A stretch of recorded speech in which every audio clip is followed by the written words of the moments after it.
നമസ്കാരം. സകലമാന കേരളത്തിലേക്ക് സ്വാഗതം. ആദ്യം നോക്കാം പ്രധാന തലക്കെട്ടുകൾ. കൊല്ലം കരുനാഗപ്പള്ളിയിൽ മക്കൾക്കൊപ്പം അമ്മ തീ കൊളുത്തി. ആത്മഹത്യാശ്രമം 6ഉം 1.5 വയസ്സുള്ള പെൺമക്കൾക്കൊപ്പം. 3 പേരും ഗുരുതര പൊള്ളലോടെ ആശുപത്രിയിൽ.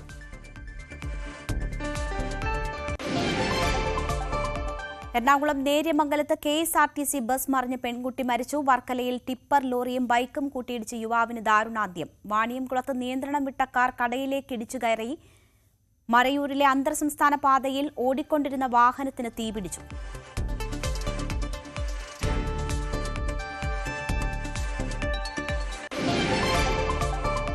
ഗതാഗതക്കുരുക്കിൽ വലഞ്ഞ് വളാഞ്ചേരി പട്ടണം. കുരുക്കഴിക്കാൻ വട്ടപ്പാറ വയഡക്ട് പാലം തുറക്കണമെന്നാവശ്യം.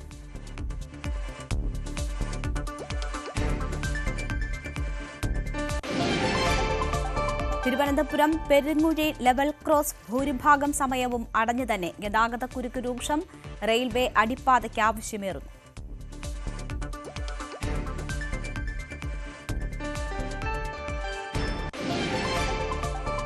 കാസർഗോഡ് തമിഴ്നാട് സ്വദേശിയുടെ ആക്രമണത്തിൽ പൊള്ളലേറ്റ യുവതി മരിച്ചു. ചികിത്സയ്ക്കിടെ മരിച്ചത് മുന്നാട് പേരിയയിലെ രമിത. തമിഴ്നാട് സ്വദേശി രാമാമൃതം ആക്രമിച്ചത് മദ്യലഹരിയിൽ.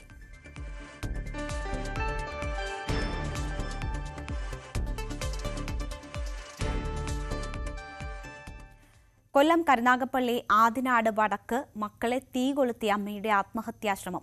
6ഉം 1.5 വയസ്സുള്ള പെൺമക്കളെ ഒപ്പം നിർത്തി മണ്ണെണ്ണ ഒഴിച്ച ശേഷം യുവതി തീ കൊളുത്തുകയായിരുന്നു.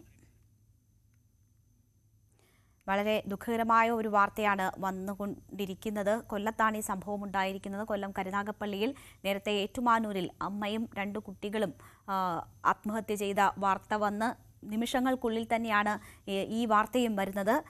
കുടുംബ പ്രശ്നമാണ് കാരണം എന്നാണ് കരുതുന്നത്. കൊല്ലം കരുനാഗപ്പള്ളി ആദിനാട് വടക്കാണ് ഈ സംഭവം ഉണ്ടായിരിക്കുന്നത്. മക്കളെ തീ കൊളുത്തിയതിനു ശേഷമാണ് അമ്മ ആത്മഹത്യാശ്രമം നടത്തിയിരിക്കുന്നത്. ഒരു കുട്ടിക്ക്, മൂത്ത കുട്ടിക്ക് 6 വയസ്സും ഇളയ കുട്ടിക്ക് 1.5 വയസ്സും മാത്രമാണ് പ്രായം ഉള്ളത്. വിനീഷ് വാർത്തയുടെ വിവരങ്ങളുമായി ചേരുകയാണ്. വിനീഷ്, ദുഃഖകരമായ വാർത്തയാണ്. ഇപ്പോൾ അവർ മണ്ടാനം മെഡിക്കൽ കോളേജ് ആശുപത്രിയിൽ ചികിത്സയിലാണ് എന്ന വിവരമാണ് വരുന്നത്. എന്താണ് ആത്മഹത്യയിലേക്ക് നയിച്ച സാഹചര്യങ്ങൾ? ഈ കുട്ടികളുടെയും അമ്മയുടെയും ഇപ്പോഴത്തെ അവസ്ഥ സംബന്ധിച്ച് എന്താണ് നമുക്ക് ആശുപത്രിയിൽ നിന്ന് ലഭിക്കുന്ന വിവരം? അതീവ ദുഃഖകരമായ ഒരു വാർത്തയാണ്. വൈകുന്നേരമാണ് ഇത്തരത്തിലുള്ള ഒരു വാർത്ത പുറത്തു വരുന്നത്. മക്കളെ തീകൊളുത്തി അമ്മയുടെ ആത്മഹത്യാ ശ്രമം ഉണ്ടായിരിക്കുന്നു എന്നുള്ളൊരു വാർത്തയാണ്. കരുനാഗപ്പള്ളി ആദിനാട് വടക്കാണ് ഇത്തരത്തിലുള്ള സംഭവം ഉണ്ടായത്. മക്കളെ ഒപ്പം നിർത്തിയതിനു ശേഷം അമ്മ 30-കാരിയായ താര മണ്ണെണ്ണ ദൈവത്തേക്ക് ഒഴിച്ച് തീ കൊളുത്തുകയായിരുന്നു എന്നാണ് നമുക്ക് അറിയാൻ കഴിയുന്നു. മക്കളായ 6 വയസ്സുകാരി അനാമിക, 1.5 വയസ്സുകാരിയായ ആത്മിക എന്നിവരുടെ നില അതീവ ഗുരുതരമായി തന്നെ തുടരുകയാണ്. കുട്ടികളുടെ നിലവിളി കേട്ടാണ് നാട്ടുകാർ ഓടിയെത്തുന്നത്. ഉടൻ തന്നെ വണ്ടാനം മെഡിക്കൽ കോളേജിലേക്ക് പ്രവേശിപ്പിക്കുകയൊക്കെ ചെയ്തു. എന്തായാലും ഇപ്പോൾ തീവ്രപരിചരണ വിഭാഗത്തിൽ അവർ ചികിത്സയിൽ കഴിയുകയാണ്. രേണുക, കുടുംബ പ്രശ്നമാണ് ഇത്തരത്തിലുള്ളൊരു പ്രശ്നത്തിലേക്ക് നയിച്ചതെന്നാണ് നമുക്ക് അറിയാൻ കഴിയുന്നത്. കരുനാഗപ്പള്ളി പോലീസ് സ്ഥലത്തെത്തി പരിശോധനകൾ നടത്തുന്നുണ്ട്, കേസെടുത്തിട്ടുണ്ട്. അതുപോലെ തന്നെ ഇവരുടെ ഭർത്താവ്, താരയുടെ ഭർത്താവ് പ്രവാസിയാണ്, ഇന്ന് നാട്ടിൽ വരാനിരിക്കുകയാണ്. അപ്പോൾ ഈ താരയുടെ ഭർത്താവിന്റെ വീട്ടുകാരുമായി ചില പ്രശ്നങ്ങൾ ഉണ്ടായതായിരുന്നു പോലീസിന് കിട്ടിയ വിവരം. അതുമായി ബന്ധപ്പെട്ട് ചില തർക്കങ്ങൾ നിലനിന്നിരുന്നു. അതായത് ഈ സാമ്പത്തികവുമായിട്ട് ബന്ധപ്പെട്ട് ചില തർക്കങ്ങൾ ഉണ്ടായിരുന്നു, കുടുംബ പ്രശ്നം ഉണ്ടായിരുന്നു. ഇതാണോ ഇത്തരത്തിലുള്ള സംഭവത്തിലേക്ക് നയിച്ചതെന്നാണ് ഇപ്പോൾ പോലീസ് അന്വേഷിക്കുന്നുണ്ട്. എന്തായാലും ഈ 3 പേരുടെയും സ്ഥിതി അതീവ ഗുരുതരാവസ്ഥയിൽ തന്നെ തുടരുന്ന സാഹചര്യമാണ് രേണുക ഇപ്പോൾ ഉള്ളത്. ശരി, വിനീഷാണ് വിവരങ്ങൾ നൽകിയത്. എന്തായാലും അതീവ ഗുരുതരമായി തുടരുന്നു 3 പേരുടെയും ആരോഗ്യാവസ്ഥ എന്നതാണ് ഏറ്റവും ഒടുവിൽ ആശുപത്രിയിൽ നിന്ന് കിട്ടുന്ന വിവരം. മൂന്നാർ ഉദുമൽപേട്ട അന്തർ സംസ്ഥാന പാതയിൽ ഓടിക്കൊണ്ടിരുന്ന വാഹനത്തിന് തീപിടിച്ചു. മറയൂർ സന്ദർശനത്തിന് ശേഷം മൂന്നാറിലേക്ക് വരികയായിരുന്ന സഞ്ചാരികളുടെ കാറാണ് കത്തിയത്. പെരുവരയ്ക്കും കന്നിമലയ്ക്കും ഇടയിലാണ് അപകടമുണ്ടായത്. പുക ഉയരുന്നത് കണ്ട് വാഹനത്തിലുണ്ടായിരുന്നവർ പുറത്തിറങ്ങുകയായിരുന്നു. വാഹനത്തിൽ 4 പേരാണ് ഉണ്ടായിരുന്നത്. ഫയർഫോഴ്സ് എത്തി തീയണച്ചു. തിരുവനന്തപുരം വർക്കലയിൽ വാഹനാപകടത്തിൽ യുവാവ് മരിച്ചു. ചെറുനിയൂരിലാണ് അപകടമുണ്ടായത്. അയിരൂർ സ്വദേശിയായ അഭിനവാണ് മരിച്ചത്. ടിപ്പർ ലോറിയും ബൈക്കും കൂട്ടിയിടിക്കുകയായിരുന്നു. ബൈക്കിൽ സഞ്ചരിച്ചിരുന്നവരാണ് അപകടത്തിൽപ്പെട്ടത്. ഒരാൾ ഗുരുതരമായി പരിക്കേറ്റ് ചികിത്സയിലാണ്. അമിത വേഗതയിലെത്തിയ ബൈക്ക് ടിപ്പർ ലോറിയുടെ പിൻഭാഗത്തിടിച്ചാണ് അപകടം ഉണ്ടായത്. പാലക്കാട് വാണിയംകുളത്ത് നിയന്ത്രണം വിട്ട കാർ കടയിലേക്ക് ഇടിച്ചു കയറി അപകടം. ഒറ്റപ്പാലത്തെ സ്വകാര്യ ആശുപത്രിയിലെ ഡോക്ടർ വിജിത്തും കുടുംബവുമാണ് അപകടത്തിൽപ്പെട്ടത്. ചേർത്തലയിൽ നിന്ന് ഒറ്റപ്പാലത്തേക്കുള്ള യാത്രക്കിടെയാണ് അപകടമുണ്ടായത്. കാറിന്റെ മുൻഭാഗവും കടയും തകർന്നു.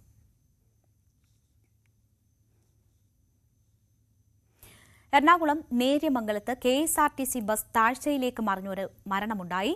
കട്ടപ്പന സ്വദേശി അനീറ്റയാണ് മരിച്ചത്. 15 യാത്രക്കാർക്ക് പരിക്കേറ്റു. പരിക്കേറ്റവർ കോതമംഗലത്തെ ആശുപത്രിയിൽ ചികിത്സയിലാണ്. കട്ടപ്പനയിൽ നിന്ന് എറണാകുളത്തേക്ക് പോയ ബസ്സാണ് അപകടത്തിൽപ്പെട്ടത്. അപകടത്തെ തുടർന്ന് 2 പേർ ബസ്സിനടിയിൽപ്പെട്ടെങ്കിലും ഒരാളെ രക്ഷപ്പെടുത്തുകയായിരുന്നു. എന്നാൽ ഗുരുതര പരിക്കോടെ അനീറ്റയെ ആശുപത്രിയിൽ എത്തിച്ചെങ്കിലും മരണം സംഭവിച്ചു. കാസർഗോഡ് ബേഡകത്ത് തമിഴ്നാട് സ്വദേശിയുടെ ആക്രമണത്തിൽ പൊള്ളലേറ്റ് ചികിത്സയിലായിരുന്ന യുവതി മരിച്ചു.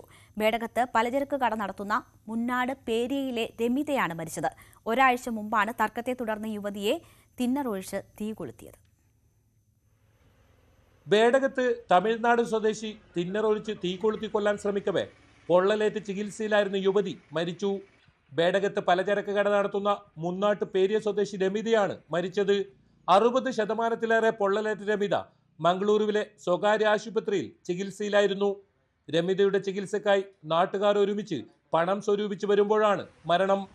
തമിഴ്നാട് ചിന്നപട്ടണം സ്വദേശി രാമാമൃതമാണ് യുവതിയെ തിന്നറൊഴിച്ച് തീ കൊളുത്തി കൊല്ലാൻ ശ്രമിച്ചത്. കഴിഞ്ഞ ചൊവ്വാഴ്ച ഉച്ചയോടെയാണ് നാടിന് നടുക്കിയ ദാരുണമായ സംഭവം നടന്നത്. രമിതയുടെ കടയ്ക്ക് സമീപം പ്രവർത്തിക്കുന്ന ഫർണിച്ചർ കട നടത്തിപ്പുകാരനാണ് രാമാമൃതം. ഇയാൾ മദ്യപിച്ച് കടയിൽ വന്ന് പ്രശ്നമുണ്ടാക്കുന്നത് രമിത കെട്ടിട ഉടമസ്ഥനോട് പരാതിപ്പെട്ടിരുന്നു. ഇതേ തുടർന്ന് രാമാമൃതത്തോട് കടമുറി ഒഴിയാൻ കെട്ടിട ഉടമ ആവശ്യപ്പെട്ടതിലെ വിരോധത്തിലാണ് യുവതിയെ കൊല്ലാൻ ശ്രമിച്ചത്. കടമുറിയിൽ ഇരിക്കുകയായിരുന്ന രമിതയ്ക്ക് നേരെ രാമാമൃതം കുപ്പിയിൽ കരുതിയ തിന്നറൊഴിച്ച് തീ കൊളുത്തുകയായിരുന്നു. പ്രതിക്കെതിരെ നേരത്തെ വധശ്രമത്തിനായിരുന്നു കേസെടുത്തിരുന്നത്. ഇയാൾക്കെതിരെ കൊലക്കുറ്റം ചുമത്തുമെന്ന് ബേഡകം പോലീസ് അറിയിച്ചു. പൊള്ളലേറ്റ് അത്യാസന്ന നിലയിലായിരുന്ന യുവതിയെ കാഞ്ഞങ്ങാട് ജില്ലാ ആശുപത്രിയിലും പിന്നീട് മംഗളൂരുവിലെ സ്വകാര്യ ആശുപത്രിയിലും പ്രവേശിപ്പിച്ചിരുന്നു. ന്യൂസ് 18 കാസർഗോഡ്. വിവാഹമോചനം നേടിയ ദിവസം യുവാവിനെയും കുടുംബത്തെയും ഭാര്യയുടെ ബന്ധുക്കൾ മർദ്ദിച്ചതായി പരാതി. കോഴിക്കോട് തോട്ടുമുക്കം സ്വദേശി എബിനാണ് മർദ്ദനമേറ്റത്. സംഭവത്തിൽ അരീക്കോട് പോലീസ് കേസെടുത്തു.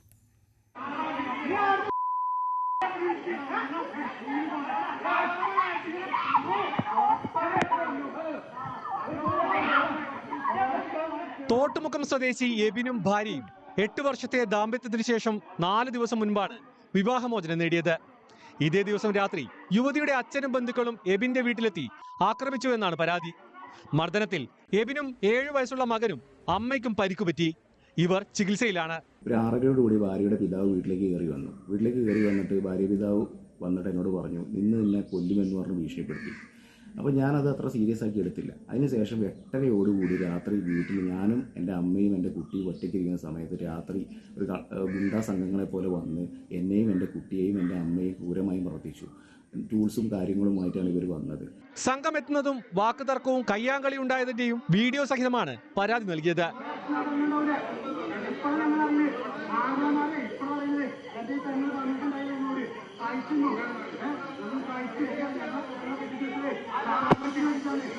സംഭവത്തിന്റെ പശ്ചാത്തലത്തിൽ മറ്റൊരു സ്ഥലത്തേക്ക് താമസം മാറിയിരിക്കുകയാണിവർ. ന്യൂസ് 18 കോഴിക്കോട്. തൊടുപുഴയിൽ വളർത്തുനായയ്ക്ക് ഉടമയുടെ ക്രൂരപീഡനം. ശരീരമാകെ വെട്ടി പരിക്കേൽപ്പിച്ച ശേഷം നായയെ ഉടമ തെരുവിൽ ഉപേക്ഷിച്ചു. വിളിച്ചിട്ട് വന്നില്ലെന്ന കാരണത്താലാണ് നായയെ പരിക്കേൽപ്പിച്ചത്. സംഭവത്തിൽ തൊടുപുഴ പോലീസ് കേസെടുത്തു. വിളിച്ചിട്ട് വന്നില്ലെന്ന കാരണത്താലാണ് ഉടമയുടെ ഈ ക്രൂരത. നായയുടെ ദേഹമാസകലം വെട്ടി പരിക്കേൽപ്പിച്ചിട്ടുണ്ട്. തലയിൽ ഉൾപ്പെടെയാണ് പരിക്ക്. തൊടുപുഴ മുതലക്കോടത്ത് നിന്നാണ് അവശനിലയിൽ നായയെ കണ്ടെത്തുന്നത്. നാട്ടുകാർ വിവരം അറിയിച്ചതിനെ തുടർന്ന് റെസ്ക്യൂ ടീം അംഗങ്ങളായ കീർത്തിദാസ്, മഞ്ജു എന്നിവർ സ്ഥലത്തെത്തി നായയെ ഏറ്റെടുത്തു. ആശുപത്രിയിലെത്തിച്ച് ആവശ്യമായ ചികിത്സ നൽകിയ ശേഷം അഭയകേന്ദ്രത്തിലേക്ക് മാറ്റി. നമ്മൾ അവിടെ ചെന്ന് എടുക്കാൻ വേണ്ടി ചെന്നപ്പോഴത്തേക്കും അവിടെയുള്ള അയലക്കാർ പറഞ്ഞത് നായയെ പരിക്ക് പറ്റിയത് ഓണർ തന്നെ വെട്ടിയതാണെന്നാണ് പറഞ്ഞത്. നമ്മൾ നോക്കിയപ്പോൾ മാരകമായിട്ടുള്ള മുറിവുകളായിരുന്നു നായക്കുണ്ടായിരുന്നത്. അത് കുഞ്ഞിൻ്റെ തലയിൽ സ്കള്ളിന് വരെ പൊട്ടലുണ്ടാക്കുന്ന രീതിയിലുള്ള ഒരു വെട്ട് തലയിലുണ്ടായിരുന്നു. കൈയുടെ ഷോൾഡർ വെട്ടി ഷോൾഡറിൻ്റെ ഇതിറങ്ങിപ്പോയി എല്ല് പുറത്തേക്ക് വന്ന അവസ്ഥയിൽ. പിന്നെ ആ സൈഡിൽ തന്നെ ഒരു 4-5 വെട്ടുകളുണ്ട്. മൊത്തം ഒരു 8-10 വെട്ടുകൾ ആ നായയുടെ ശരീരത്തിലുണ്ടായിരുന്നു. ആനിമൽ റെസ്ക്യൂ ടീമിന്റെ പരാതിയിൽ ഉടമയ്ക്കെതിരെ തൊടുപുഴ പോലീസ് കേസെടുത്തു. തെരുവിൽ അലഞ്ഞു തിരിയുന്നതും ഉടമകൾ ഉപേക്ഷിച്ചതുമായ മൃഗങ്ങൾക്ക് അഭയകേന്ദ്രമോ ചികിത്സാ സൗകര്യങ്ങളോ ഇല്ലെന്നും സ്വകാര്യ ആശുപത്രികളെ ആശ്രയിക്കണമെന്നും റെസ്ക്യൂ ടീം അംഗങ്ങൾ പറയുന്നു. ന്യൂസ് 18 തൊടുപുഴ. ഗതാഗത കുരുക്കിൽ വലഞ്ഞ് മലപ്പുറം വളാഞ്ചേരി ടൗൺ. ഇതോടെ നിയന്ത്രണങ്ങൾ ഏർപ്പെടുത്തിയിരിക്കുകയാണ് പോലീസ്. ദൂരയാത്രക്കാർ നിർമ്മാണം പൂർത്തിയാക്കിയ പുതിയ പാലത്തിലൂടെ പോകണം എന്നതാണ് നിർദ്ദേശം. വളാഞ്ചേരി ടൗൺ കടക്കണമെങ്കിൽ വലിയ രീതിയിൽ ബുദ്ധിമുട്ടണം. പലപ്പോഴും മണിക്കൂറുകളാണ് യാത്രക്കാർ കുരുക്കിൽ വലയുന്നത്. വിവിധ ആവശ്യങ്ങൾക്കായി പോകുന്നവർ ഇതോടെ പ്രയാസത്തിലാകും. പ്രശ്നത്തിൽ പരിഹാരം കാണാനായാണ് നിയന്ത്രണം. ദേശീയപാത നിർമ്മാണ കമ്പനിയായ KNRലുമായി നടത്തിയ ചർച്ചയ്ക്ക് ശേഷം നിർമ്മാണം പൂർത്തിയാക്കിയ വയഡക്ട് പാലം ഗതാഗതത്തിന് തുറന്നു നൽകിയിട്ടുണ്ട്. ഗുരുവായൂർ, തൃശൂർ, എറണാകുളം, കുന്നംകുളം, കുറ്റിപ്പുറം ഭാഗത്തേക്ക് പോകുന്ന ചെറിയ വാഹനങ്ങൾ പാലത്തിലൂടെ യാത്ര ചെയ്യണമെന്നാണ് നിർദ്ദേശം. വട്ടപ്പാറയിലെത്തിയാൽ ഇടത്തോട്ട് തിരിഞ്ഞ് പാലത്തിലേക്ക് എത്താനാകും. ദേശീയപാത പണി ഏകദേശം കഴിഞ്ഞിരിക്കുകയാണ്. അപ്പോൾ മേൽപ്പാലം വയഡക്റ്റ് അതിൻ്റെ എഞ്ചിനീയേഴ്സുമായിട്ട് ബന്ധപ്പെട്ട് നമ്മൾ സംസാരിച്ചു. കോഴിക്കോട് ഭാഗത്തു നിന്ന് വരുന്ന തൃശ്ശൂർ, എടപ്പാൾ, കുറ്റിപ്പുറം, എറണാകുളം, കൊല്ലം, കോട്ടയം ഭാഗത്തേക്ക് പോകുന്ന വാഹനങ്ങൾ മേൽപ്പാലം വഴി വിടാനാണ് തീരുമാനിച്ചിട്ടുള്ളത്. പുതിയ പരിഷ്കാരം ടൗണിലെ ഗതാഗത കുരുക്ക് ഒഴിവാക്കുമെന്നാണ് കണക്കുകൂട്ടൽ. ന്യൂസ് 18 തിരൂർ. പാലക്കാട് മലപ്പുറം ജില്ലാ അതിർത്തിയായ തൃത്താല നീലിയാട് പാലത്തിന്റെ അടിത്തറയിലെ കല്ലുകൾ ഇളകിയ നിലയിൽ. പ്രളയകാലത്ത് ശക്തമായി വെള്ളം കുത്തിയൊലിച്ചതാകാം കാരണമെന്നാണ് സംശയം. ബലക്ഷയം പരിശോധിക്കാൻ ഉദ്യോഗസ്ഥർ പാലം സന്ദർശിച്ചു. തൃത്താല നീലിയാട് വർഷങ്ങൾക്ക് മുൻപ് നിർമ്മിച്ച നീലിയാട് ബസ് സ്റ്റോപ്പിന് സമീപത്തെ പാലത്തിന്റെ അടിത്തറയിലെ കല്ലുകൾ ഇളകിയതാണ് ആശങ്ക സൃഷ്ടിക്കുന്നത്. കൂടുതൽ ഭാഗങ്ങൾ ചെങ്കല്ല് കൊണ്ടും പാലത്തിന്റെ ഇരുവശങ്ങളിൽ കോൺക്രീറ്റ് കൊണ്ടുമാണ് നിർമ്മിച്ചിരിക്കുന്നത്. ഇവിടെ അടിത്തറ ഭാഗത്ത് പതിച്ചിരിക്കുന്ന ചെങ്കല്ലുകളാണ് ഇളകിപ്പോയത്. പ്രളയകാലത്ത് വെള്ളം ശക്തമായി കുത്തിയൊലിച്ചു വന്നതോടെ കല്ലുകൾ ഇളകിയതാകാം എന്നാണ് കരുതുന്നത്. പ്രളയ സമയത്ത് നീലിയാട് പ്രദേശത്ത് ദിവസങ്ങളോളം വെള്ളം കെട്ടിനിൽക്കുന്ന സ്ഥിതി വരെ ഉണ്ടായിരുന്നു. പാലത്തിന്റെ അടിഭാഗത്തെ കല്ലുകളും ചെറിയ രീതിയിൽ കോൺക്രീറ്റ് ഭാഗങ്ങളും തകർന്ന് പുറത്തു കാണാത്ത വിധത്തിലായതോടെ നാട്ടുകാരും ആശങ്കയിലാണ്. അപ്പോൾ ഇതിന്റെ അടിത്തറ കംപ്ലീറ്റ് പോയിട്ടുണ്ട്. ഇതിപ്പോ നീലിയാട് പടിഞ്ഞാറങ്ങാടി പൊന്നാനി പോണ റൂട്ടിൽ നീലിയാട് സെന്ററിലാണ് ഈ പാലം സ്ഥിതി ചെയ്യുന്നത്. അപ്പോൾ ബന്ധപ്പെട്ട അധികാരികളെ എത്രയും പെട്ടെന്ന് അതിന് നടപടി സ്വീകരിക്കണമെന്ന് അഭ്യർത്ഥിക്കുകയാണ്. പാലത്തിന്റെ ശോച്യാവസ്ഥ ജനപ്രതിനിധികളെ നാട്ടുകാരും ഓട്ടോറിക്ഷ ഡ്രൈവർമാരും വിവരമറിയിച്ചതിനെ തുടർന്ന് കഴിഞ്ഞ ദിവസം വകുപ്പ് തല ഉദ്യോഗസ്ഥരും പാലം സന്ദർശനം നടത്തിയിരുന്നു. ന്യൂസ് 18 പാലക്കാട്. തിരുവനന്തപുരം ചിറയൻകീഴ് പെരുങ്ങുഴിയിൽ റെയിൽവേ അടിപ്പാത നിർമ്മിക്കണമെന്ന ആവശ്യം ശക്തം. നിലവിൽ പെരുങ്ങുഴി റെയിൽവേ സ്റ്റേഷന് സമീപം ഗതാഗതക്കുരുക്ക് രൂക്ഷമാണ്. തിരുവനന്തപുരം കൊല്ലം പാതയിലാണ് പെരുങ്ങുഴി റെയിൽവേ സ്റ്റേഷൻ. ഒരു ദിവസം ഇതുവഴി കുറഞ്ഞത് 80 ട്രെയിനുകൾ കടന്നു പോകുന്നുണ്ട്. അത്രയും തവണ ഗേറ്റ് അടഞ്ഞു കിടക്കും. ചില സമയം 2 ട്രെയിനുകൾ കടന്നു പോകേണ്ടി വരുമ്പോൾ ദീർഘനേരം ഗേറ്റ് അടച്ചിടും. വിവിധ സ്ഥലങ്ങളിലേക്ക് പോകേണ്ടവർ ഗേറ്റിന് ഇരുവശത്തുമായി വാഹനങ്ങളിൽ ഏറെ നേരം കാത്തുകിടക്കണം. പെരുങ്ങുഴി മാർക്കറ്റ് ജംഗ്ഷനിൽ നിന്നും പൊതുമരാമത്ത് കടവിൽ പോകുന്ന റോഡിലാണ് റെയിൽവേ ഗേറ്റ് ഉള്ളത്. ഈ റെയിൽവേ ഗേറ്റിന് പടിഞ്ഞാറ് ഭാഗത്തുള്ള മത്സ്യത്തൊഴിലാളികൾ, വിദ്യാർത്ഥികൾ, തൊഴിലാളികൾ, ഉദ്യോഗസ്ഥർ, മറ്റ് ജനവിഭാഗങ്ങൾ ഒക്കെ വളരെ ബുദ്ധിമുട്ടിലാണ്. സമയബന്ധിതമായി ഹോസ്പിറ്റലിൽ പോകാൻ പറ്റുന്നില്ല, വിദ്യാലയങ്ങളിൽ പോകാൻ പറ്റുന്നില്ല, മറ്റുള്ള ഓഫീസുകളിൽ പോകാൻ പറ്റുന്നില്ല. വളരെ കഷ്ടത അനുഭവിക്കുന്നു. വാഹനയാത്രക്കാരുടെ സമയം കവർന്നെടുക്കുന്ന പെരുങ്ങുഴിയിലെ റെയിൽവേ ഗേറ്റ് ഒഴിവാക്കി യാത്ര ചെയ്യാൻ അടിപ്പാത നിർമ്മിക്കണമെന്ന് നാട്ടുകാർ ആവശ്യപ്പെടുന്നു. കയർ തൊഴിലാളികൾക്കും മത്സ്യത്തൊഴിലാളികൾക്കും വിദ്യാർത്ഥികൾക്കും അടക്കം ഏറെ ബുദ്ധിമുട്ട് സൃഷ്ടിക്കുന്നുണ്ട്. തൊണ്ടും ചകിരിയും കയറ്റിയ ലോറികൾ ഈ ഗേറ്റ് വഴിയാണ് പോകേണ്ടത്. പെരുങ്ങുഴിയിൽ റെയിൽവേ അടിപ്പാത നിർമ്മിക്കണമെന്ന് കാട്ടി പഞ്ചായത്ത് പാസാക്കിയ പ്രമേയം മുഖ്യമന്ത്രി, ധനകാര്യമന്ത്രി, railway division senior finance manager എന്നിവർക്ക് കൈമാറിയെങ്കിലും നടപടി ഉണ്ടായിട്ടില്ല. റെയിൽവേ ലൈനും ഗേറ്റും പ്രദേശത്തെ രണ്ടായി വേർതിരിക്കുന്നതായും നാട്ടുകാർ പരാതിപ്പെടുന്നു. ന്യൂസ് 18 പെരുങ്ങുഴി. കൊല്ലത്ത് 1.5 കിലോ കഞ്ചാവുമായി ഒരാൾ പിടിയിൽ. മുണ്ടക്കൽ സ്വദേശി അഭിലാഷാണ് പിടിയിലായത്. കൊല്ലം റൂറൽ ഡാൻസ് ഓഫ് ടീമും കുണ്ടറ പോലീസും ചേർന്നാണ് പ്രതിയെ പിടികൂടിയത്. കൊല്ലം റൂറൽ ജില്ലാ പോലീസ് മേധാവിക്ക് ലഭിച്ച രഹസ്യ വിവരത്തിന്റെ അടിസ്ഥാനത്തിലായിരുന്നു പരിശോധന. പ്രതിയെ റിമാൻഡ് ചെയ്തു. കാസർഗോഡ് മലയോര മേഖലകളിൽ വേനൽ മഴയ്ക്കൊപ്പം വീശിയടിച്ച ശക്തമായ കാറ്റിൽ വ്യാപകമായ നാശനഷ്ടം. പാലാവയൽ, ഓടക്കൊല്ലി, മലാങ്കടവ്, തയ്യേനി എന്നീ മേഖലയിലാണ് നാശനഷ്ടം ഏറെയും ഉണ്ടായത്. കഴിഞ്ഞ ദിവസം വൈകുന്നേരത്തോടെ വീശിയടിച്ച കാറ്റിൽ നിരവധി മരങ്ങൾ കടപുഴകി. പലയിടത്തും വ്യാപകമായ കൃഷിനാശവുമുണ്ടായി. വൈദ്യുതി പോസ്റ്റുകളും നിലം പതിച്ചു. നിരവധി വീടുകൾക്കും കേടുപാടുകൾ സംഭവിച്ചു. കൊല്ലത്ത് 10 രൂപയ്ക്ക് പ്രഭാത ഭക്ഷണം നൽകുന്ന ഗുഡ് മോർണിംഗ് കൊല്ലം പദ്ധതിക്ക് തുടക്കമായി. വിഷു കൈനീട്ടമായി കൊല്ലം കോർപ്പറേഷനാണ് പദ്ധതി നടപ്പാക്കിയത്. നഗരത്തിലെത്തുന്നവരുടെ വിശപ്പകറ്റുക എന്ന ലക്ഷ്യത്തോടെ 2025-26 വാർഷിക പദ്ധതിയിൽ ഉൾപ്പെടുത്തിയാണ് ഗുഡ് മോർണിംഗ് കൊല്ലം എന്ന മാതൃകാ പദ്ധതി. ചിന്നക്കട ബസ് കാത്തിരിപ്പ് കേന്ദ്രത്തിന് സമീപം ഒരുക്കുന്ന പ്രത്യേക കൗണ്ടറിൽ രാവിലെ എത്തിയാൽ ഇഡ്ഡലിയും ദോശയും അപ്പവും ഇടിയപ്പവും എല്ലാം കറിയും കൂട്ടി 10 രൂപയ്ക്ക് കഴിച്ചു മടങ്ങാം. പദ്ധതിയുടെ ഉദ്ഘാടനം മന്ത്രി ചിഞ്ചു റാണി നിർവഹിച്ചു. കാസർഗോഡ് ചാമുണ്ടിക്കുന്നിലെ നളിനി ദേജു നായിക് ദമ്പതികൾക്ക് ഇനി അടച്ചുറപ്പുള്ള വീട്ടിൽ ഉറങ്ങാം. വിഷു കൈനീട്ടമായി അജാനൂർ ഗ്രാമപഞ്ചായത്താണ് ഇവർക്ക് വീട് നിർമ്മിച്ചു നൽകിയത്. എം രാജഗോപാലൻ MLA താക്കോൽ ദാനം നിർവഹിച്ചു. സ്വന്തമായ ഒരു വീട് എന്നത് ഏതൊരു മനുഷ്യന്റെയും സ്വപ്നമാണ്. ചാമുണ്ടിക്കുന്ന് റെയിൽവേ ലൈനിന് സമീപം താമസിക്കുന്ന വി നളിനിക്കും ദേജു നായിക്കിനും ഈ സ്വപ്നം യാഥാർത്ഥ്യമായിരിക്കുകയാണ്. തകർന്നടിഞ്ഞ് വാസയോഗ്യമല്ലാത്ത ഒരു കൂരയിലായിരുന്നു ഇരുവരുടെയും താമസം. ഇവരുടെ ദുരിതം കണ്ടറിഞ്ഞാണ് അജാനൂർ ഗ്രാമപഞ്ചായത്ത് കുടുംബശ്രീ മോഡൽ CDS ഒരു വീട് വെച്ചു കൊടുക്കാൻ തീരുമാനിച്ചത്. 6 മാസം കൊണ്ട് നിർമ്മാണം പൂർത്തിയാക്കി.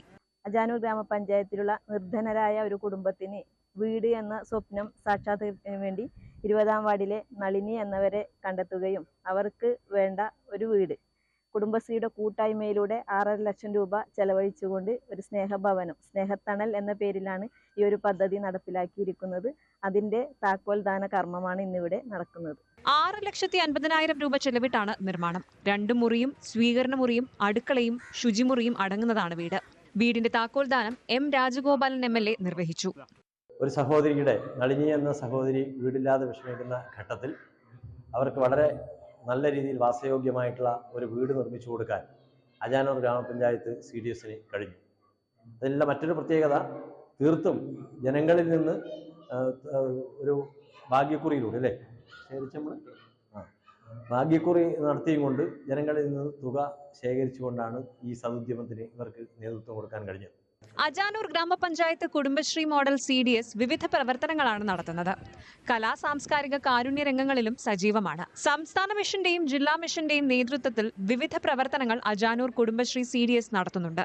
കുടുംബശ്രീ അരങ്ങ് കലോത്സവങ്ങളിൽ സംസ്ഥാന തലം വരെ അജാനൂർ CDSലെ കലാകാരികൾ പങ്കെടുക്കുകയും നിരവധി പുരസ്കാരങ്ങൾ നേടുകയും ചെയ്തിട്ടുണ്ട്. Kudumbashree executive director H Dineshan IAS, Kasaragod ജില്ലാ കുടുംബശ്രീ ADMC D ഹരിദാസ്, ജനപ്രതിനിധികൾ, കുടുംബശ്രീ ADS CDS അംഗങ്ങളും പങ്കെടുത്തു.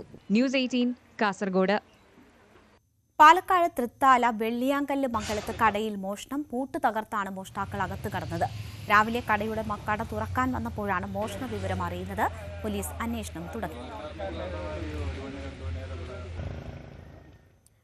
പാലക്കാട് കല്ലടിക്കോട് കരിമലയിൽ കാട്ടാന ഓട്ടോറിക്ഷ തകർത്തു. റോഡിന് സമീപം നിർത്തിയിട്ടിരുന്ന ഓട്ടോറിക്ഷയാണ് തകർത്തത്.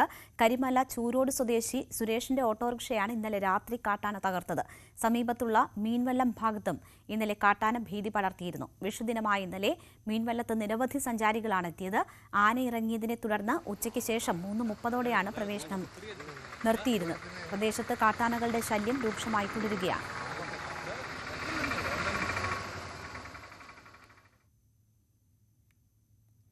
വനം വകുപ്പിനെതിരെ കോതമംഗലം രൂപതാ മെത്രാൻ മാർ ജോർജ് മടത്തേക്കണ്ടത്തിൽ. ഫോറസ്റ്റ് രാജാണ് നടക്കുന്നത്. വനം വകുപ്പിനെ നിലയ്ക്ക് നിർത്താൻ സർക്കാർ നടപടി സ്വീകരിക്കണമെന്നും ബിഷപ്പ് പറഞ്ഞു.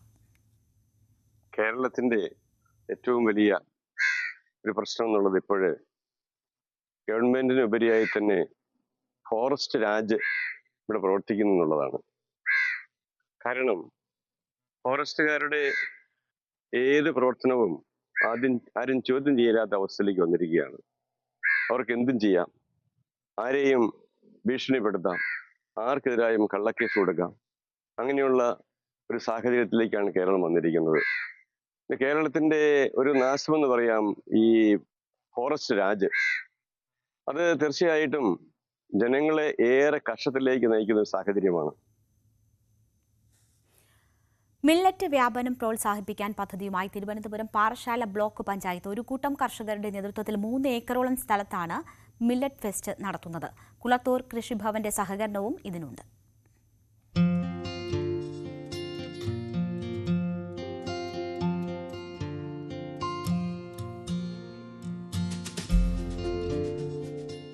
ഏക്കർ കണക്കിന് പ്രദേശത്ത് പൂത്തുകിടക്കുന്ന സൂര്യകാന്തിപ്പാടം, ജമന്തി, കോഴിപ്പൂവ്, ഡാലിയ തുടങ്ങി പൂക്കളും സുലഭം. ഇതിനു പുറമെ ചാമ, മധുര, ചോളം, മുതിര, കമ്പംപുല്ല് തുടങ്ങിയവയും ഇവിടെ ധാരാളമായി വളരുന്നു. വിത്തുകളെല്ലാം ഇവിടെ വിൽക്കുന്നുമുണ്ട്. രോഗമില്ലാത്ത ഗ്രാമത്തിനായി മില്ലറ്റുകൾ പരിചയപ്പെടുത്തുകയാണ് ലക്ഷ്യം. ഒരു കൂട്ടം കർഷകരാണ് ഈ ശ്രമത്തിന് പിന്നിൽ. എല്ലാം വിളവെടുപ്പിന് പാകമായി. ഓണസമയത്ത് ഞങ്ങൾ 1.5 ഏക്കറിൽ ജമന്തി ആയിരുന്നു. അതായത് നമ്മുടെ മഞ്ഞയും ഓറഞ്ചുമായിട്ടുള്ള ജമന്തി ബന്ദിപ്പൂക്കളായിരുന്നു മൊത്തത്തിൽ ചെയ്തത്. അപ്പോൾ അത് നമ്മളൊരു പ്രദർശനം എന്ന നിലയ്ക്ക് ഇല്ലായിരുന്നു. എന്നാലും ഒത്തിരി ആൾക്കാർ ഇതറിഞ്ഞ് കാണാൻ വരികയും അപ്പോൾ ഇവിടെ നിന്ന് തന്നെ നമുക്ക് പൂക്കളൊക്കെ നമ്മൾ തോവാളേക്കാളും വില കുറച്ചുള്ള രീതിയിൽ നമുക്ക് ഇവിടെ നിന്ന് സെയിലും നടത്തി. അപ്പോൾ അതൊരു വളരെ ഒരു പോസിറ്റീവ് ആയിട്ടുള്ള ഒരു കാര്യമായിരുന്നു. അപ്പോൾ അത് കഴിഞ്ഞിട്ടാണ് നമ്മളൊരു വ്യത്യസ്തത തേടി നമ്മൾ സൂര്യകാന്തി വന്നു. സൂര്യകാന്തിയും അതുപോലെ തന്നെ 1.5 ഏക്കറിലധികം സ്ഥലത്ത് സൂര്യകാന്തി ചെയ്തു. അപ്പോൾ അതിന്റെ തന്നെ വിളവ് നമുക്ക് ഇവിടെ എടുക്കാൻ പറ്റും. അപ്പോൾ പുതിയ കാര്യങ്ങളായിരുന്നു. നമുക്ക് അതിന്റെ അറിവ് വിത്തെടുക്കുകയും അതിനെ എണ്ണയാക്കുകയും നമ്മുടെ തന്നെ ഒരു പ്രോഡക്റ്റ് ആയിട്ട് അതിനെ ഇറക്കാനും സാധിച്ചെന്ന് വളരെ ഒരു ഊർജ്ജം തരുന്ന ഒരു പരിപാടിയാണ്. അപ്പോൾ അതുമായിട്ടാണ് നമ്മളിപ്പോൾ പുതിയൊരു മില്ലറ്റ് എന്ന മേഖലയിലോട്ട് തിരിഞ്ഞിരിക്കുന്നത്. മില്ലറ്റ് കൃഷി പ്രോത്സാഹിപ്പിക്കുന്നതിന് സൗജന്യ ക്ലാസുകളും ഫെസ്റ്റിന്റെ ഭാഗമായി ഒരുക്കിയിട്ടുണ്ട്. വേനൽ അവധി ആഘോഷിക്കാൻ എത്തുന്ന കുട്ടികൾക്കും മുതിർന്നവർക്കും ഒരുപോലെ ആസ്വദിക്കാവുന്ന തരത്തിൽ സെൽഫി പോയിന്റുകളും സജ്ജമാക്കിയിട്ടുണ്ട്. ഞങ്ങളിപ്പോൾ ഇത് ചെയ്തിരിക്കുന്ന കുഞ്ഞു മക്കൾക്കും വലിയവർക്കും ഒരുപോലെ ആസ്വദിക്കാൻ പറ്റുന്ന രീതിയിലാണ്. ഇവിടെ വന്നു കഴിഞ്ഞാൽ ഇപ്പോൾ ആദ്യം വരുമ്പോൾ തന്നെ നമ്മുടെ അവിടെ ഒരു വലിയൊരു നമ്മളൊരു കുളം ഒരുക്കിയിട്ടുണ്ട്. ആ കുളത്തിൽ നമുക്കൊരു പ്രത്യേകത ചെയ്തിട്ടുണ്ടെന്ന് പറഞ്ഞാൽ ഒരു ചൂണ്ടയിട്ട് മീൻ പിടിക്കാം വരുന്നവർക്ക്. അങ്ങനെ ഒരു സംവിധാനം ഒരുക്കിയിട്ടുണ്ട്. പിന്നെ അല്ല അത് കൂടാതെ നമ്മൾ കുറേ സെൽഫി പോയിന്റ് ഒരുക്കിയിട്ടുണ്ട്. പഴയത് ഇപ്പോൾ ഈ കാളവണ്ടിയൊക്കെ എന്ന് പറയുമ്പോൾ ഇതൊക്കെ ആൾക്കാർക്കും ഇപ്പോഴത്തെ കൊച്ചുമക്കൊക്കെ കണ്ടിട്ട് പോലും ഇല്ലാത്ത സാധനങ്ങളൊക്കെ ആയിരിക്കും. അപ്പോൾ അവർക്കത് ഒന്ന് കാണിച്ചു കൊടുക്കാനും പറയാനും അങ്ങനെ അത് ചെയ്തിട്ടുണ്ട്. കുളത്തൂർ കൃഷിഭവന്റെയും ബ്ലോക്ക് പഞ്ചായത്തിന്റെയും കീഴിലെ വിവിധ കർഷക കൂട്ടായ്മകളുടെ സ്റ്റാളുകൾ ഒരുക്കിയിട്ടുണ്ട്. നമ്മുടെ ഈ പാറശാല ബ്ലോക്കിലെ മിക്ക കൃഷിക്കൂട്ടങ്ങളും ഇവിടെ സ്റ്റാളുകൾ ഒരുക്കി അവരുൽപ്പാദിപ്പിച്ച ഉൽപ്പന്നങ്ങൾ ഇവിടെ കൊണ്ടുവന്ന് വിപണിയിലോട്ട് നടത്തുന്നുണ്ട്. ഈ വിപണനം ജനങ്ങൾ ഏറ്റെടുക്കുകയും അവർക്ക് ഏത് സാധനം വേണമെങ്കിലും ഇവിടെ വന്ന് മേടിക്കാൻ സാധിക്കുന്നുണ്ട്. ഫലവൃക്ഷങ്ങൾ, വിവിധ തരം ചെടികൾ, മത്സ്യം, കർഷക കൂട്ടങ്ങൾ നിർമ്മിച്ച ഭക്ഷ്യവസ്തുക്കൾ തുടങ്ങിയവയും വാങ്ങാൻ അവസരമുണ്ട്. 8ഓളം വരുന്ന നെറ്റുകൾ ഇവിടെ ഉത്പാദിപ്പിച്ചിട്ടുണ്ട്. അതോടൊപ്പം ഇതിൻ്റെ ഭാഗമായി പെറ്റ് ഷോ നമുക്ക് നടത്താൻ വേണ്ടി കഴിയുന്നു. സൂര്യകാന്തി തോട്ടമുണ്ട്, ജമന്തി തോട്ടമുണ്ട്. അതോടൊപ്പം തന്നെ നമ്മുടെ കോഴിപ്പൂ അടങ്ങുന്ന മനോഹരമായിട്ടുള്ള തോട്ടങ്ങൾ. അപ്പോൾ വിവിധ വർണ്ണങ്ങളിലുള്ള പുഷ്പങ്ങളെല്ലാം നമ്മുടെ നാട്ടിൽ നമുക്ക് ഉൽപ്പാദിപ്പിച്ചെടുക്കാൻ വേണ്ടി കഴിയും. അത് നമ്മുടെ നാടിനെ എങ്ങനെയാണ് സമർപ്പിക്കാൻ വേണ്ടി കഴിയുന്നത് എന്ന ഒരു വളരെ ഉദാത്തമായ മാതൃകയാണ് ഞങ്ങളിവിടെ വളരെ പരിശ്രമമായ ഫലത്തിന്റെ ഭാഗമായി സൃഷ്ടിച്ചിട്ടുള്ളത്. ജീവിതശൈലി രോഗങ്ങൾ ഉൾപ്പെടെയുള്ളവ നിയന്ത്രിക്കാൻ മില്ലറ്റിന്റെ പ്രാധാന്യം ജനങ്ങളിലേക്ക് എത്തിക്കുകയാണ് ഉദ്ദേശം. പദ്ധതിക്ക് മികച്ച സ്വീകാര്യതയാണ് ലഭിക്കുന്നതെന്ന് സംഘാടകർ പറയുന്നു. ന്യൂസ് 18 തിരുവനന്തപുരം. മലപ്പുറം ജില്ലയ്ക്ക് പുത്തൻ രുചികളുടെയും കാഴ്ചകളുടെയും ഉത്സവ നാളുകൾ സമ്മാനിച്ച KL10 ബിസിനസ് എക്സ്പോയ്ക്ക് സമാപനമായി. കോട്ടയ്ക്കൽ പുത്തൂർ ഗ്രൗണ്ടിൽ നടന്ന ബിസിനസ് പ്രദർശനം ജില്ലാ കളക്ടർ VR വിനോദ് ഉദ്ഘാടനം ചെയ്തു. മലപ്പുറം ജില്ലയ്ക്ക് പുത്തൻ രുചികളുടെയും കാഴ്ചകളുടെയും ഉത്സവനാളുകൾ സമ്മാനിച്ച KL10 ബിസിനസ് എക്സ്പോയ്ക്ക് സമാപനം. ജില്ലയിലെ ഏറ്റവും വലിയ ബിസിനസ് നെറ്റ്വർക്കിംഗ് ആൻഡ് ട്രേഡ് എക്സിബിഷനാണ് 3 ദിവസങ്ങളിലായി കോട്ടക്കലിൽ ഒരുങ്ങിയത്. വ്യത്യസ്ത മേഖലകളിലായി 220-ലധികം സംരംഭകരാണ് സ്റ്റാളുകൾ ഒരുക്കിയത്. പ്രമുഖ വാഹന ബ്രാൻഡുകളുടെ മാത്രം 20-ലധികം സ്റ്റാളുകൾ ഉണ്ടായിരുന്നു. മലപ്പുറത്തിന്റെ രുചിപ്പെരുമ വിളിച്ചോതുന്ന ഒരു മലപ്പുറം ഫുഡ് ഫെസ്റ്റ് ഭക്ഷ്യമേളയും എക്സ്പോയിൽ ഒരു പ്രധാന ആകർഷണമായി. ബിസിനസ് കോൺക്ലേവ്, BNI മെമ്പർമാർക്ക് നേരിട്ടുള്ള ബിസിനസ് മീറ്റുകൾ, പാനൽ ചർച്ചകൾ, പ്രമുഖ ബിസിനസ് മാനേജർമാരുമായുള്ള സംവാദങ്ങൾ, വിനോദ പരിപാടികൾ, മെമ്പേഴ്സ് ഡേ, ബിസ് കണക്ട്, ബിസിനസ് അവാർഡുകൾ എന്നിവയും എക്സ്പോയുടെ ഭാഗമായി നടന്നു. ബിസിനസ് കണക്ഷൻ ഇപ്പം ഞങ്ങൾ എല്ലാ സ്റ്റാളുകളും എടുത്തു പോകുന്ന സമയത്ത് എല്ലാ സ്റ്റാൾ ഓണേഴ്സിൻ്റെ ഭാഗത്തുനിന്നും വളരെ വലിയ റെസ്പോൺസാണ് സ്റ്റാൾ ഓണേഴ്സിൻ്റെ ഭാഗത്തുനിന്ന് കിട്ടുന്നത്. കഴിഞ്ഞ 2 ദിവസങ്ങളായിട്ട് നിരവധി റെഫറൻസ് ഓരോ ബിസിനസ് സ്റ്റാളിന് കിട്ടിയിട്ടുണ്ട്. എല്ലാ സ്റ്റാൾ ഓണേഴ്സും ഹാപ്പിയാണ്. അതുപോലെ തന്നെ ഇവിടെ വരുന്ന മെമ്പേഴ്സും ഇവിടെ വരുന്നുള്ള നമ്മളെ സന്ദർശകരും എല്ലാവരും അവർക്ക് ആവശ്യമുള്ള എല്ലാ കാര്യങ്ങളും ഈ ഒരു എക്സ്പോയിലൂടെ അവർക്ക് നേടിയെടുക്കാൻ സാധിക്കുന്നുണ്ട്. അത് തന്നെ ഞങ്ങളെ സംബന്ധിച്ചിടത്തോളം ഏറ്റവും അഭിമാനകരമായിട്ടുള്ളൊരു കാര്യമാണ്. വിവിധ രാജ്യങ്ങളിലായി 3 ലക്ഷത്തിലധികം അംഗങ്ങളുള്ള ബിസിനസ് പ്ലാറ്റ്ഫോമാണ് BNI. ഇതിൽ ഏറ്റവും വേഗത്തിൽ വളരുന്ന യൂണിറ്റാണ് മലപ്പുറം റീജിയൻ. 1000-ലധികം അംഗങ്ങൾ ഇതിൽ ഉൾപ്പെടുന്നു. ന്യൂസ് 18 മലപ്പുറം. ഇന്നത്തെ സ്വർണ്ണം വെള്ളി നിരക്കുകൾ. കവിത ഗോൾഡ് ആൻഡ് ഡയമണ്ട്സ് ഇന്നത്തെ സ്വർണം വെള്ളി നിരക്കുകൾ നിങ്ങൾക്കായി സമർപ്പിക്കുന്നത് Kavitha gold and diamonds. Choose your special. സ്വർണം 22 ക്യാരറ്റ് ഗ്രാമിന് 8,720 രൂപ, പവന് 69,760 രൂപ. സ്വർണം 18 ക്യാരറ്റ് ഗ്രാമിന് 7,270 25 രൂപ, പവന് 57,800 രൂപ, വെള്ളിഗ്രാമിന് 108 രൂപ, കിലോയ്ക്ക് 1,08,000 രൂപ. കവിത ഗോൾഡ് ആൻഡ് ഡയമണ്ട്സ് ഇന്നത്തെ സ്വർണം വെള്ളി നിരക്കുകൾ നിങ്ങൾക്കായി സമർപ്പിച്ചത് Kavita Gold and Diamonds. Choose your special. സകലമാന കേരളം പൂർണ്ണമാകുന്നു. ഇടവേളയ്ക്ക് ശേഷം പ്രൈം ഡിബേറ്റ് കാണാം. മഞ്ജുഷ് ഗോപാൽ ചേരും.